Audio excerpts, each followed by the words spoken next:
Mark, are you listening? You just need to sign the papers, and we're done, my wife Lisa said. We've been married for over 25 years.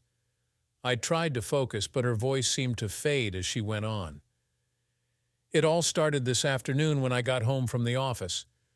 Lisa was sitting at the dining table with a glass of whiskey and a stern look. She hadn't poured a second glass, not considering if I might want one too, especially given the turn our conversation was taking. I sensed trouble as I sat down. Without any small talk, Lisa announced she was leaving me. She claimed to have met someone else, someone who made her happier than I ever did, making me feel inadequate. As her volume increased, her words felt more and more distant. Our story was a typical one. We met in college, stayed together, and had our son Jack shortly after getting married. He wasn't the sole reason we married, but he was always part of the plan. Now we both had stable careers, lived comfortably, and had paid off our mortgage with some savings to spare. We often expressed our love, took family trips, and even though our physical closeness had diminished over time, we still had moments of connection. I believed our love was deep and that we would grow old together until this afternoon. Lisa's rant continued, her face reddening with each passing moment. "Mark, look at me," she demanded. It was increasingly hard to focus, but I turned toward her. "You need to sign these papers," she insisted, pointing at the documents before me. Her tone was forceful, but I struggled to concentrate. It felt as if the room's light was dimming even though the kitchen lights were on. Inside I was a turmoil of emotions, but outwardly I was unresponsive. The longer I remained silent, the angrier Lisa became. The last thing I remember is her slap. I couldn't feel the impact, but I imagined it left a red mark. Yet I still couldn't move, and the world seemed to darken around me. It had been a long day. The drive home from the office was delayed due to a traffic jam. When I finally arrived, the house was eerily quiet. The lights were on, my car was in the driveway, but Lisa's was gone. Walking into the kitchen, I dropped my bag and books. My dad sat at the table, motionless, staring into space. An open bottle of Lisa's whiskey and an almost empty glass were on the table. In front of Dad were papers with "Sign Here" tabs. I approached him and touched his shoulder. "Hey, Dad," I said, expecting a response, but he remained unresponsive. Walking around to face him, I was shocked. His eyes looked glazed, almost milky white, with tears staining his cheeks. He wasn't blinking, and a trail of drool hung from his mouth, about to drip onto his lap. Panicked, I called out, "Dad! Dad, come back to me!" Tears welled up in my eyes. With no response from him, I tried to calm myself. "Slow down, Jack. Dad needs help," I whispered to myself. I grabbed my phone and dialed 911. I explained that my father, Mark, was unresponsive. After giving my details and address, they dispatched an ambulance, promising a 10-minute arrival. I sat beside him, holding his hand, trying to reassure him. This man had been my rock growing up. Despite his demanding job, he always made time for my school events and hobbies. On my 16th birthday, he surprised me with a vintage guitar. Not the best, but it was special because it came from him. Now, 5 years later, I was studying music at college, majoring in guitar, thanks to his unwavering support. As I waited, questions flooded my mind. Why was Dad like this? What had happened? And where was Mom? Glancing at the paperwork on the table, the words "petition for divorce" caught my eye. Shocked, I started reading. My skin crawled as I realized Mom wanted a divorce for reasons unknown to me. It seemed likely that Dad's condition stemmed from these papers, especially with Mom's open whiskey bottle suggesting she had given Dad the papers and left. People often talk about the roller coaster of emotions, but I doubt they felt such betrayal. For me, any desire to see my mother again vanished. Shortly after, the ambulance arrived and I directed them. After getting Dad onto a stretcher and off to the hospital, I locked up the house and followed behind in my car, making calls as I drove. I contacted my grandmother, Dad's mom, his sister Karen, his best friend, and then his boss at work, informing them of Dad's situation and his upcoming absence. I explained that I found him unresponsive and that he was en route to the hospital. Everyone asked for updates on his condition, and his boss assured me he would arrange emergency leave and inform their higher-ups. I dreaded the next call, but I knew I had to call Mom. The phone rang a few times before she answered. "Hey, Jamie, sweetheart, how was your day?" Her casual tone shocked me. Surely she couldn't be so naive to think I wouldn't know what was happening. It had been almost an hour since I found Dad, and she knew my routine. "Where are you, Mom?" I asked, my voice steady but filled with restrained anger. "I'm out and about, honey." She trailed off, sensing my urgency. "Why do you ask? So you've just broken Dad's heart and left him without a second thought?" "Oh, no, darling," she replied, her voice attempting to sound soothing. "I tried to explain everything about John and our situation, but your father wasn't responsive. I thought it best to leave and let him process it. We won't be living with him anymore." Her attempt to downplay the situation infuriated me. Given Dad's state, it seemed more likely that she had ripped his heart out and left him shattered. "It seems to me like you abandoned him when he needed you the most. Are you really that heartless, or do you just not care? Sweetheart, don't get angry. I understand this is a shock, but your father will be fine. I'm only asking for what's rightfully mine and some support while John and I wait to marry." "Marry!" I nearly shouted. "You haven't seen angry yet, Mom. And just so you know, I'm following Dad to the hospital. He's in an ambulance. When I got home, he looked like he'd had a stroke." "Oh, Jamie, my dear, I'm so sorry to hear that, but—" "No excuses, Mom. Let me ask you, is this John you're running off with the same John from your office that you keep talking about?" She hesitated. "Yes, sweetheart, John from my office," she admitted. "So let me get this straight. He's a dozen years younger than you, and you've been having an affair with him for how long?" She hesitated again. 6 months. "Right. So for the last 6 months, you've been involved with someone from your office behind Dad's back. You've been lying to Dad and me, hiding your affair. I had no idea you were capable of such deceit, and clearly neither did Dad, judging by the state you left him in. How did you expect either of us to react?" "Well, I suppose not positively at first, but once we're living with John, you'll see we're meant to be together." "We?" I repeated, my voice dripping with disbelief. "You expect me to leave Dad and move in with you and your boyfriend? You've got to be kidding me." "Jamie, I am your mother, and I will not be spoken to like that, regardless of how upset you are."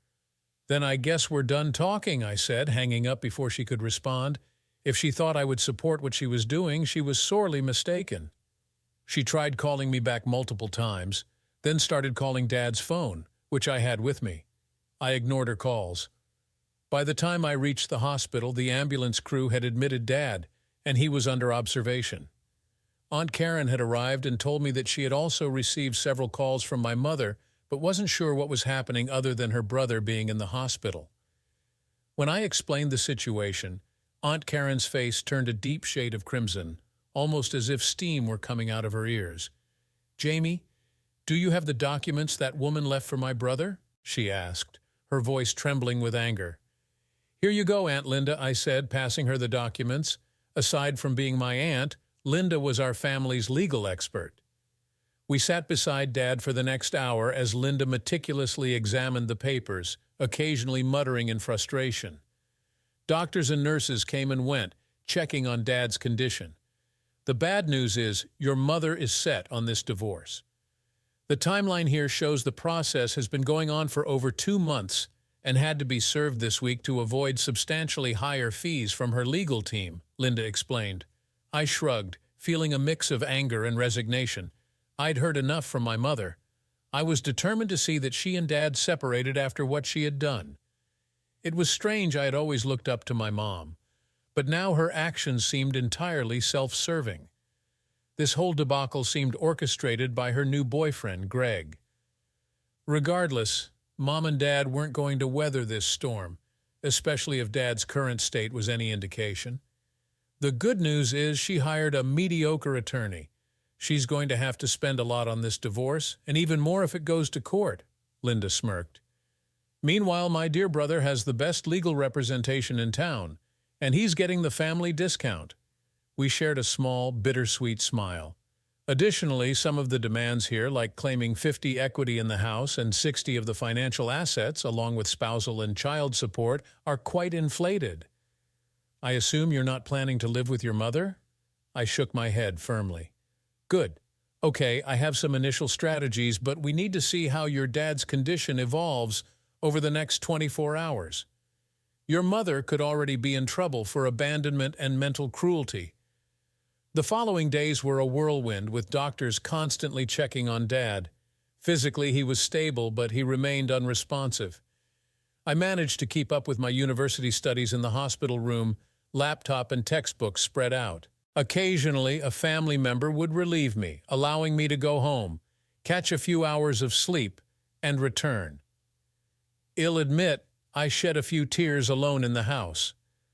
One of the most surprising moments during Dad's hospital stay was when Julia Anderson, the CEO of the company where Dad worked, paid him a visit. While I knew Dad's manager, Sam, I had never met Julia herself. Julia was an impressive woman with a calm yet commanding presence, olive skin, dark wavy hair, and piercing blue eyes that seemed to see right through you. As it turned out, Dad had been part of a support group at his workplace that had helped Julia during her tumultuous divorce a few years back. Her unfaithful ex-husband had tried to claim a significant portion of their savings and nearly succeeded in taking half of her business. Dad had introduced her to Aunt Linda, who had successfully protected Julia's assets, ensuring she didn't lose any business shares and securing child support for her then 7-year-old son. Julia visited Dad several times, expressing shock when I briefed her on the general summary of why he was hospitalized. She brought cards from everyone at Dad's workplace and spent time holding his hand, sharing stories from the office. It turned out Dad had a talent for humor in the workplace, and his absence was deeply felt by his colleagues. I should mention that Dad is a financial analyst, working for one of the consulting firms that assist corporations in managing their financial operations. While the work may be tedious, Dad apparently brightened up the workday for everyone with his humor and presence.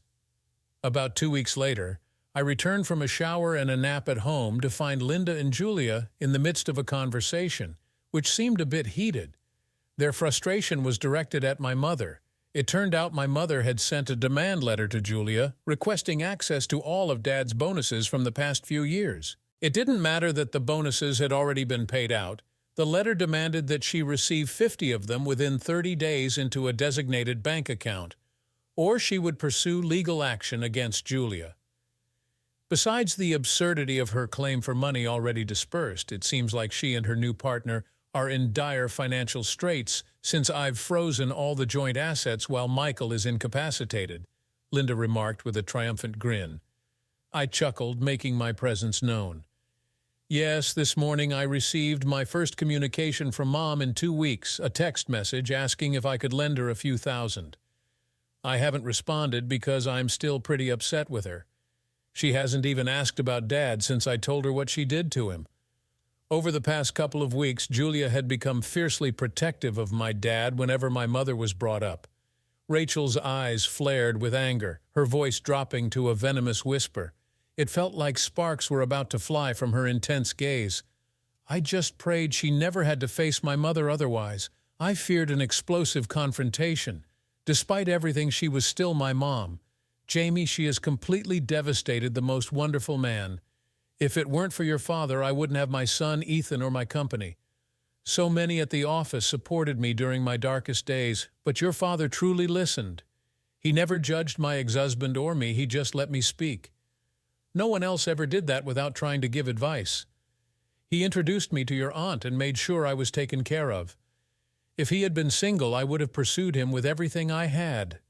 I shrugged, a wry smile forming. He won't be married much longer. Their faces lit up with realization, and Aunt Linda giggled while Rachel smiled.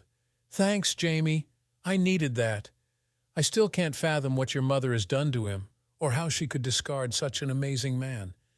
I need to head back to the office, but before I do, Rachel walked over to my dad, and as Linda and I watched, she bent down and gave him a gentle but sincere kiss on the lips. She looked up at us and smiled, but her smile quickly turned into shock when my dad emitted a groan. As I slowly came to, I felt soft lips on mine, conveying a tenderness I hadn't experienced in ages.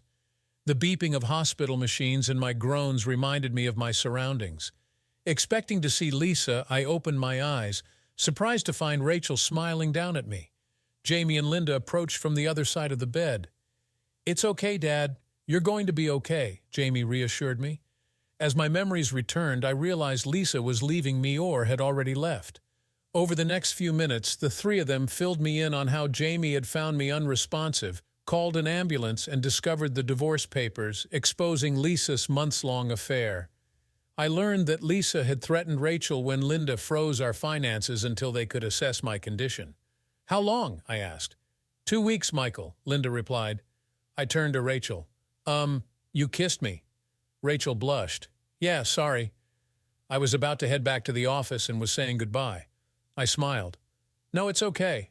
I guess I'm single now, so I think it's okay." Over the next few hours, various doctors came through, conducting checkups, blood tests, and more. Rachel canceled her office visit and stayed, along with Linda and Jamie. Among the doctors was a psychologist. As he delved into my experiences, I recounted finding Lisa alone, drinking, and her announcement of leaving me. I described how the world seemed to lose its color, and everything became disjointed, making it difficult to move. Despite growing upset, my last memory was of Lisa slapping me and yelling, her words a blur. The girls collectively gasped at the revelation of Lisa's aggression while I was unresponsive. "Dad, what time do you think it was when you became unresponsive?" Jamie asked. "I'd say around 5 or 530, honey. Why?" "Because it was past 730 when I got home and found you, and there was no red mark on your cheek. So I assume Mom must have left you there alone for quite some time." The psychologist interjected, "It's not uncommon for someone in your situation to experience a shock-induced state. In your case, I'd say you went into shock upon hearing your wife's declaration of leaving you. This is an extreme case, but it does make sense." Linda added, "When Michael was young, there was a bully a few years older than him who teased him relentlessly. One day, a neighbor found Michael lying on the ground in the park. Our parents put him to bed, and he woke up the next morning. It wasn't overthought since he woke up regularly the next day. But it did happen. I remember Billy pushing me around and teasing me. After a while, I didn't know what happened. But when I woke up, Mom and Dad told me I had passed out and someone brought me home. When I told them about Billy, they talked to his parents. The next day, Billy came up to me at school and apologized. I chuckled at the memory. I don't think he was sincere, but he never bothered me again after that day. "I believe we may have a precedent here," the psychologist noted. "In many ways, your current experience mirrors that childhood incident." "The brain remains a complex mystery," the neurologist said. "However, if you've experienced something like this before, it's plausible it could happen again." I frowned, but he reassured me I wouldn't worry too much. With the love and support of these amazing people, even if something were to happen again, I believe you'll be in good hands. We spoke for a few more minutes before he excused himself. Despite having been in a coma for the past 2 weeks, I felt an overwhelming sense of exhaustion. I sent all 3 women home to rest, assuring them they could check on me tomorrow. Over the next couple of days, I began to readjust to life outside the hospital. Rachel brought me a work laptop and a few light tasks to keep me occupied if I felt up to it. Linda visited mainly to go over the updated divorce documents and have me sign papers to move forward with ending my marriage to Lisa. She also brought along a young detective, Jessica Hill. Detective Hill spent about an hour interviewing me about my experience that night with Lisa. She thanked me and informed Linda and me that her report would be ready in a few days. I wasn't sure if we planned to file a complaint against Lisa, but Linda told me to leave everything to her, kissed me on the forehead, and left. On the second afternoon, after what Jamie called my checkout, I was discharged and able to go home. Jamie accompanied me, and I was pleasantly surprised to find Rachel waiting at the door. She helped Jamie guide me to her spacious SUV. Rachel stayed for dinner that night. We ordered takeout, and she helped clean up before staying to watch TV with us for a couple of hours. When she left, Jamie hugged her, and I made sure to walk her to her car. "Rachel, thank you so much for everything you've done these past few weeks. I don't know how I can repay you." "Well, in a few weeks, when you're feeling better, you can take me out for dinner and dancing." I blushed. just a day out of the hospital, and the woman whose kiss had brought me back to life was asking me out. But she was beautiful, and according to Lisa, I was to be a single man again. Okay, next Friday night after work. That gives me almost 2 weeks to get back to normal. She nodded and gave me a warm hug. It lingered a bit longer, and I sensed a deeper meaning as she got into her car. For a moment I found it amusing that I couldn't even remember the name of the woman I had been married to for almost 25 years.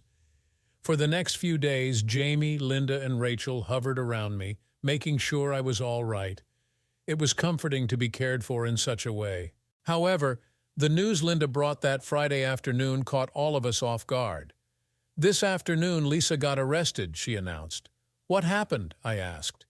"Well, after your statement to the police at the hospital, they issued an arrest warrant for Lisa on grounds of mental cruelty to a person with a disability. This is because you were mentally incapacitated and unable to defend yourself at the time. Also, she left you unattended for an unspecified period, which adds to her troubles," Linda explained. "What does this mean for the divorce?" Rachel, who had joined us for dinner, asked. Her 8-year-old daughter Emma was watching a Disney movie in the living room while we talked. First, with Monday marking my return to work, Rachel would see me then. However, I was starting to understand that she was seeking more than just an efficient number cruncher in the office. I found myself not objecting to the idea of Rachel and imagining what lay beneath those nicely fitting clothes she wore whenever she visited, I thought. Linda grinned. "It's likely going to tilt a few things in Michael's favor. I'm advocating for a 5,050 split of the bank accounts in the house. We could aim for more given the circumstances, but I reckon Michael would want to be fair." I nodded. "Lisa won't be able to touch any of the bonus money she tried to extract from you, Rachel. I filed a case against her for extortion alongside the mental cruelty charge. It won't do much except prevent her from accessing what isn't rightfully hers. She'll probably be out in a couple of days, none the worse for wear, and likely back with her wretched soulmate. What I aim to do is expedite the divorce using Michael's hospitalization and recovery as a pretext. Then, depending on her reaction, I have plans in motion. I'll ensure Michael doesn't lose anything he shouldn't," Linda said, smiling. "So, how long will the divorce take, Aunt Linda?" Jamie asked. "Assuming everything goes smoothly, it should take around 3 months. If Lisa decides to contest anything, I'll bring in reinforcements, which will prolong the process but inflict more damage on her," Linda explained. That evening, as I escorted Rachel to her car, Jamie helped Emma into the back seat of the SUV. Rachel embraced me again and surprised me with a quick kiss, reminiscent of the other day. "Michael, I know you're married and a man of honor, so I won't rush things, but I want to lay claim to you now and let you know that I desire you. I've wanted you for a long time, but I'd never pursue a married man or disrespect someone's marital vows. I've experienced that myself, and I wouldn't want to inflict that on someone else, even if their marriage is in trouble," Rachel expressed sincerely. For a moment I was taken aback, but then I realized just how much my life had changed in such a short period. I stared into her deep brown eyes, brushing a loose strand of her dark hair away from her face before leaning in for a kiss. What began as a gentle kiss quickly turned into one filled with passion, lasting about 30 seconds. The connection between us was undeniable. When I pulled back, Rachel's eyes were closed, and she ran her tongue over her lips, savoring our kiss. I grinned and said, "Consider that my acceptance of your claim." We glanced over at the girls. Both were giggling at our display of affection. Emma was clapping, and Jamie wore a huge grin as Rachel and Emma drove off. Jamie hugged me, and we waved goodbye. The next few months were a whirlwind. On one hand, Lisa was eager for a quick divorce, but on the other, she wasn't happy with the settlement terms. It seemed her new boyfriend Greg was behind this, convincing her she deserved the majority of the assets. He was feeding her lies, and deep down, she must have known it. After so many years of marriage, her demands became increasingly ridiculous. Linda had one stern conversation with Lisa's lawyer, and whatever was said ended all objections overnight.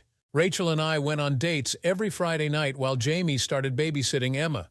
Picking her up from you messed up and didn't finish it to the end. Come on, so as not to rewrite it, you'll just continue it to the end. I took the afternoon off work and prepared lamb chops and gnocchi and a burnt butter sauce for the three of us. It was a favorite meal, and I hoped it would ease any potential awkwardness during our conversation. Jamie arrived home around 5:30, went to shower and change, and just before 600, the doorbell rang, signaling Lisa's arrival. I haven't described Lisa's appearance in some time, but perhaps I should now, with a before and after perspective. Before everything unfolded a few months ago, Lisa was an attractive mid-40s woman with shoulder-length brown hair and a curvy figure. She carried a few extra pounds but was still quite appealing with a well-proportioned bust and an attractive shape. Unfortunately, the woman standing before me now was almost unrecognizable. Lisa had gained a significant amount of weight, developing jowls under her chin and puffy cheeks. Her stomach, which had previously had a slight mom belly, now sagged over her pants, and her once curvy figure had expanded. She wore loose-fitting clothes that concealed even more. I have nothing against people of larger size, but this wasn't the Lisa I knew. My surprise at her physical transformation was evident on my face, although Lisa made no comment, merely grimacing in response. Hello, Lisa. Please come in, I greeted her. As we entered the kitchen, I offered her a glass of wine, which she accepted. We engaged in small talk for a few minutes. She asked about work and my well-being while I avoided asking about her health. It's what Greg wants. He didn't like how thin I was, so we've been working on bulking me up, she said, addressing the unspoken question. I frowned. For over 25 years, I had cherished this woman despite her actions. A lingering concern for her health remained, albeit greatly diminished. You don't approve, do you? She asked, looking at me. No, Lisa, I don't. When we were together, you were a healthy size. I'm taken aback by your appearance. You don't seem well. And if I weren't so hurt by what you did, I'd be more concerned about your health and try to help, I expressed. But you don't care, do you? Her expression fell. You and Jamie, you're happy and healthy without me here.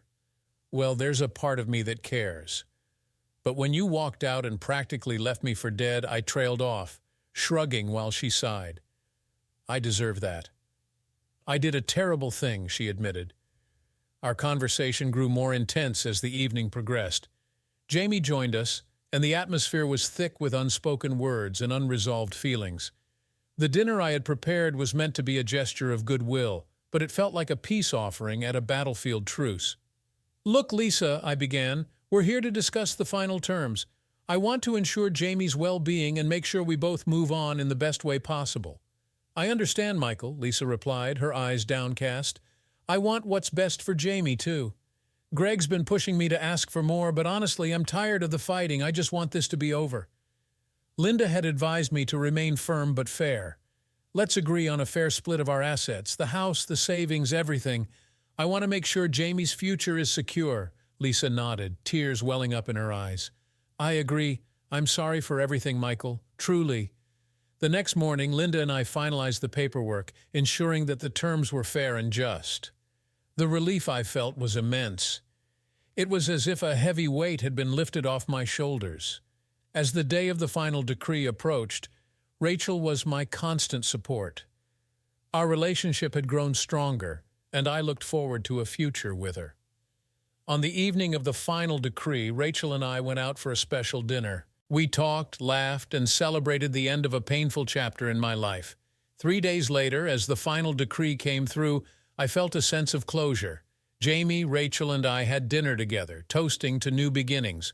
Rachel looked at me with her deep brown eyes, a promise of a future filled with love and happiness. To new beginnings, Rachel said, raising her glass. To new beginnings, Jamie and I echoed, clinking our glasses together. Life had taken unexpected turns, but I was grateful for the love and support around me. As we sat together that evening, I knew that despite the challenges, the future looked bright. No, Mother, Jamie interjected, appearing fresh from the shower. You did a terrible thing. You single-handedly tore apart a happy family and then walked out without a care in the world. I can't understand why Dad even agreed to let you come here tonight. Jamie, calm down, I intervened. Your mother knows how difficult this situation is for all of us. She requested this meeting, and I thought the least we could do is be mature and hear her out." Jamie wasn't pleased. Like me, she hadn't spoken to her mother since that fateful day. The way she was glaring at her mother, it was clear this situation wouldn't end well if left unchecked. It was time to steer the conversation elsewhere. In a cheerful tone, I suggested, "Tough discussions aren't ideal right before dinner. Let's eat first." I served dinner, and though no one spoke, there were numerous glances exchanged across the table.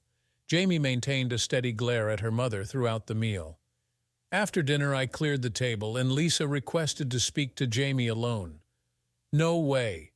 You can say whatever you want to me with Dad here," Jamie retorted firmly. I felt torn, but it was clear Jamie was resolute about not being left alone with her mother. Lisa seemed to sense that too. The look in her eyes mirrored the same look she had given me on that fateful night. She acquiesced. Lisa took a deep breath, hesitant to discuss matters in front of me, but addressed Jamie nonetheless. "Jamie, I wanted to ask for your forgiveness for what happened that night. I didn't handle things properly, and despite everything, I don't want to lose my daughter forever."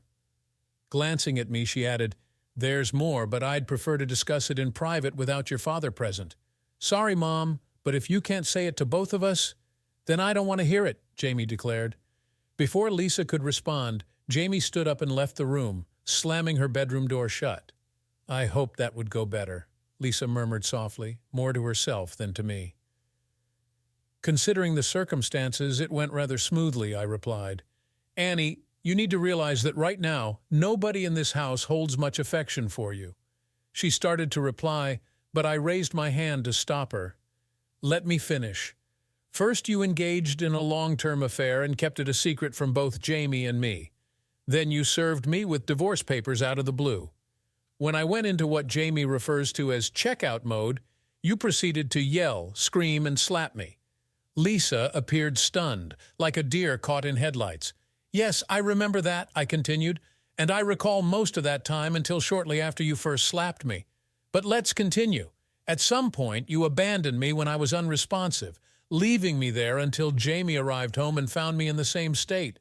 Her expression turned to panic. "When Jamie called you messed up and didn't finish it to the end, come on, so as not to rewrite it, you'll just continue it to the end." That evening's dinner was delightful.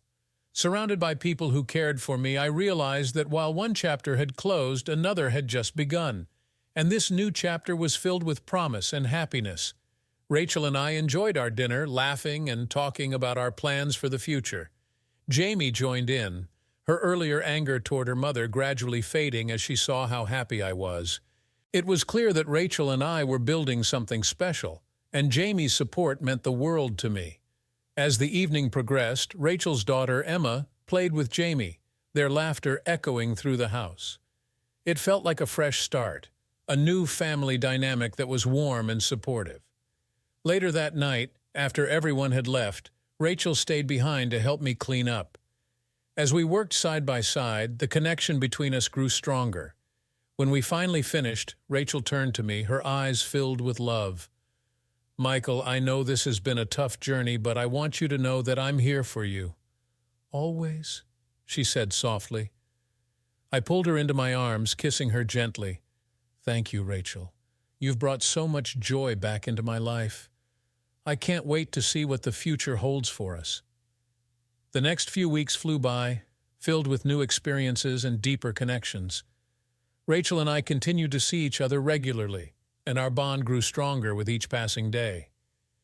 Jamie and Emma became fast friends, often spending time together after school and on weekends. Eventually, the day came when Rachel and I decided to take our relationship to the next level. We planned a weekend getaway to a cozy cabin in the mountains, a chance to escape the hustle and bustle of everyday life and focus solely on each other. As we sat by the fireplace, wrapped in each other's arms, I realized just how far I had come. The pain and betrayal of the past were behind me, replaced by a love that was genuine and pure. "Rachel, I love you," I whispered, looking into her eyes. "I love you too, Michael," she replied, her voice filled with emotion. In that moment, I knew that no matter what challenges lay ahead, we would face them together. Our love was strong, and it would carry us through anything. Months later, Rachel and I decided to move in together. It was a big step, but one we were both ready for. We found a beautiful house that was perfect for our blended family, and the move brought us even closer.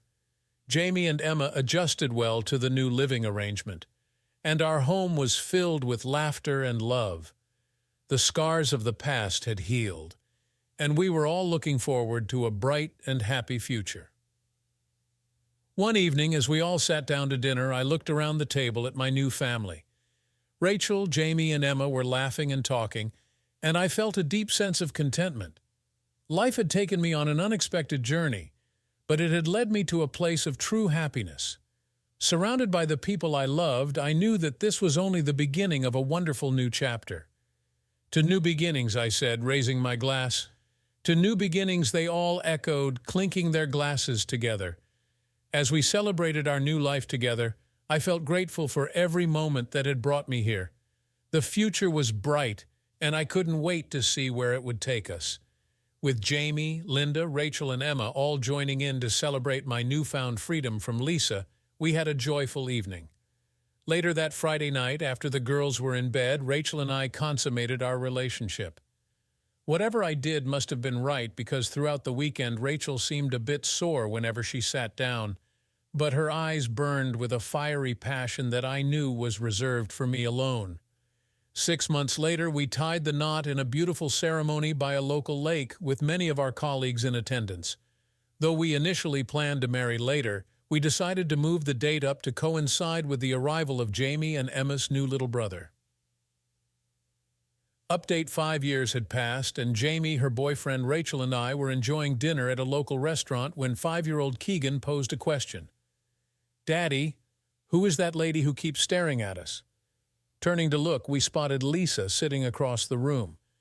She had noticeably lost weight and appeared discontent. Since the divorce, we hadn't seen or heard from her, and she hadn't attempted to contact Jamie. Excusing myself from the table, I approached her. "Hi, Lisa." "Hi, Michael," she replied, glancing down at her chicken salad. "How are you?" I inquired gently. "You were right, Michael," she admitted, her voice trembling. "You were right about him. Greg convinced me I was his soulmate and that you meant nothing to him. When I received the money, he persuaded me to gain weight because he loved me that way. After receiving the divorce settlement, you advised me not to give it to him, but I didn't listen. He squandered it in 6 months and then abandoned me.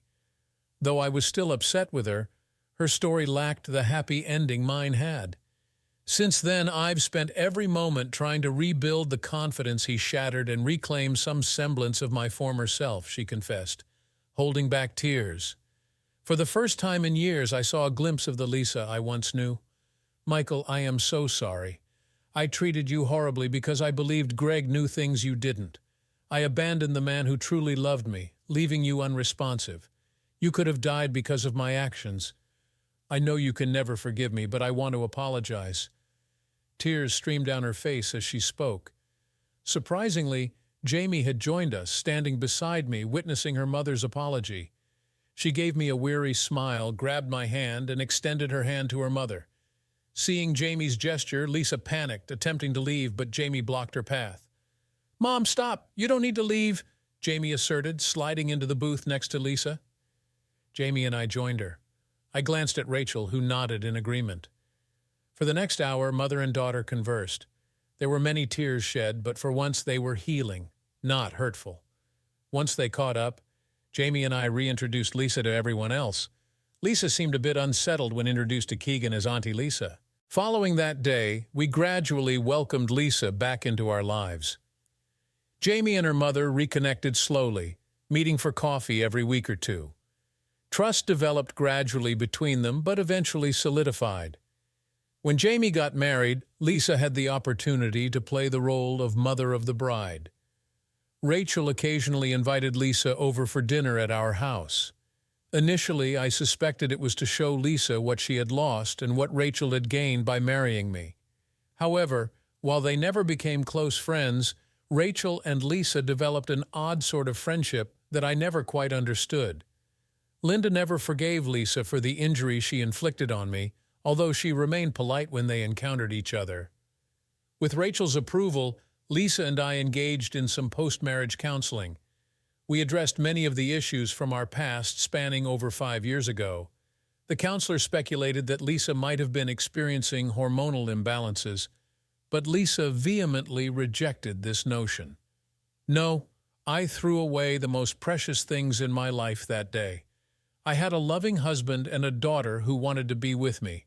No hormonal imbalance can justify how I destroyed everything good in my life for someone who was nothing but trouble in bed and had an inadequate personality, she remarked with a bittersweet smile directed at me. Michael and Jamie deserved better from me, she admitted tearfully, dabbing her eyes with a tissue. It took me 5 years to reconnect with them. I thank God every day that Michael has allowed me back into his life, and Rachel too. She blushed, acknowledging Rachel's warmth towards her despite everything. She had every reason to hate me, yet she has always treated me kindly. I got lucky losing everything I discarded, and I will bear that burden for a long time. Lisa gained more from those counseling sessions.